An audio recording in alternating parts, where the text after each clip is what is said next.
Makan. Ha, buka. Kawan Nihat tak ada gigi. Buka apa? Ha? Kawan Nihat tak ada gigi payah. Tak benda. Jembut dia. Oh, sana. Buka lah. Tu buka. Bagi apa makan. Ha. Batik ambil. Tadi betul. Ajak lagi mana wani. Sini. Mai sini. Oi, makan. Oh ya, kita buat benda termenung ni. Mai sini. Ya, apa ya? Ha, panggil. Kawan ni kau cari hak yang Ni tayar. Tu tayar tu lembut. Ya, kereta. Ha ni. Ni. Ambil. Ha, ambil. Itu donat. Ini donat. Tu tayar lori balok. Ha. Kuih tu donat. Ambil makan. Ha, duduk makan. Ambil je. Ha, duduk je tu. Ha, makan. Ha, bapak tayar. Ha, Cik. tayar lori balok. Cik. Cik mana? Cik makan. Makan. Cik. Cik bab donat. Nanti donat. Ha ni. Adik, ha makan donat. Cepat. Apa hak makan benda? Buka. Ha. Tayar. Tayar lori tu. Ni. Tayar lori. Ni ada susu. Atau Korea. Korea. Ha, Korea. Makan Korea ni lah. Ha, makan Korea. Kongsi rasa sikit Zara. Ha. Ha, itu benda.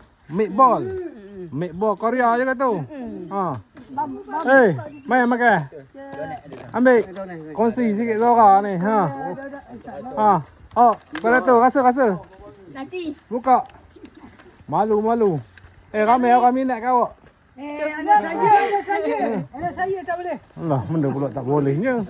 Anak buat bendanya biarlah. Yang kecil lagi. Kecil bendanya. Besar dah tu. Boleh beranak dah. Boleh. Tak boleh lagi. Apa ni? Lah cucu nak buat bendanya biarlah dia nikah. Ha. Nak, ya besar. Sabar. Ha. Wani. Lama tak jumpa Wani. Malu pula ni Wani. Hoi. Wani. Sana Wani. Tu, Korea tu. Ye, Wani ni. Ha, bawa lari je. Hoi, cepat sikit. Rasma. Sudah ada ni. Ha, makan. Wani. Lari je Wani ni. Wani. Ha, Samsuri ha. Okey. Sedap tayar lori. Sedap. Ni di sini. Ha.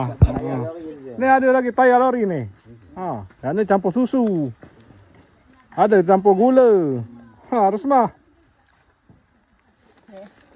Babang tidur.